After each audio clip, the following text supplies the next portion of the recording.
ও চাচা কোথি থেকে আসলেন? আকস আরে বা বড় শাস্তির থেকে আজকে মুই বাঁচি আসলুম। কিসের ফির শাস্তি তোমার? না রে বা এলে কোয়া যাবে নয়। হেউ চাচা কও গো। মাথা খারাপ নাকি তোর যে মুখ পাতলা, তো কোয়া আর নিউজত দোয়া একই কথা। চাচা আজকে মুই খুব মনত আঘাত পালুম।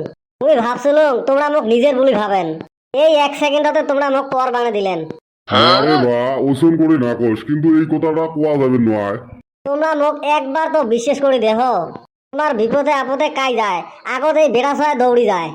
ওটে তো হয় রে বা, কিন্তু এই বিপদের কথা তো কোয়া যাবে নয়। ও নাকন নাই, মুই যে এলা চাষিকে পুষ করিম। এ বান্দর ছোয়া, তুই খবরদার তোর চাষিরতে যাস না এলে কথা নিয়ে। এত বছরের সংসার মোর শেষ হবে। না তাহলে তো কথা সেই গুরুতর। তোমরা কবে না মুই যাইম চাষিরতে। তুই তো মোক ভাল জঞ্জালত ফেলালো, নিচেও হেজ দেহে ওগলে দিলুম। বা মুই তো সে বিশ্বাস করে কথা গেলে কবা লাগছ।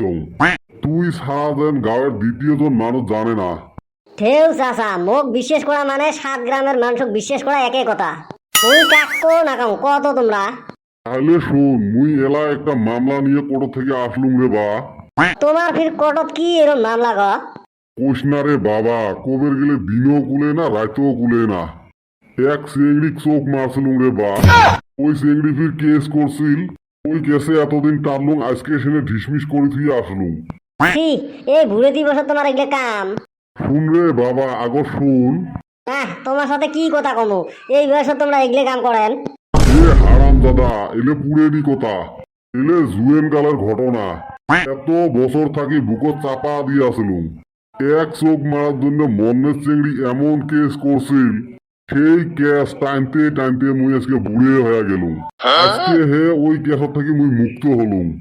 ও এই ঘটনা, তাহলে তো ভাল জ্বালা পাইলেন। জ্বালা মানে ওই ভয় ভয় মুই জুয়েন কালটায় পার করে দিলুম। কোনো দিন আর চেংড়ির ফালে মুই ঘুরি দেহং নাই।